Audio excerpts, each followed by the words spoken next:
Cinema hero Balakrishna ఏది పచ్చ party, ఇక మరి రాహుల్ గాంధీ ఏది కాంగ్రెస్ పార్టీ అస్సాం పార్టీ. మరి ఈ బాలకృష్ణ మొత్తం రాహుల్ గాంధీ అడుగుజాడల్ని నడుస్తుండట.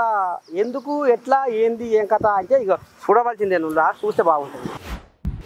రాహుల్ గాంధీ అడుగు జాడల్లో నడుస్తా ఉండయ్యో బాలకృష్ణయ్య, నడుస్తా ఉండయ్యో బాలకృష్ణయ్య.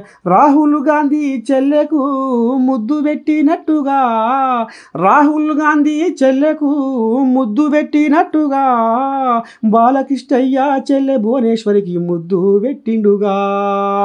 ఇక నిండు సభ సాక్షిగా ఇక బాలకృష్ణయ్య చెల్లె భువనేశ్వరికి ముద్దు ఎందుకు పెట్టిండంటే, ఆనాడు వైసీపీ నేతలు భువనేశ్వరిని ఒక్క తీరుగా అన్నారులా అనరా అని మాటలు అన్నారు. పాపం భర్త చంద్రబాబును అసెంబ్లీలో వలవల వలవల వలవల ఏడిపించింది. అయినా గట్టి పట్టుదలతోటి మొండి ధైర్యం చేసి ఊరు వాడ కలదిరిగి బగ్గ ప్రచారం చేసి చంద్రబాబును బంపర్ మెజారిటీతో గెలిపించి సీఎం సీట్లో కూర్చోబెట్టే కదా. అందుకే నీ ధైర్యం మెచ్చుకున్న చెల్లె, నువ్వు ఒక వీర వనితవు, నువ్వు ఝాన్సీ రుద్రమాదేవి అని ఈ రకంగా పొగుడుకుంటా చెల్లెకు సరిపోని ముద్దు పెట్టిండులా సంతోషం పట్టలేక బాలకృష్ణ.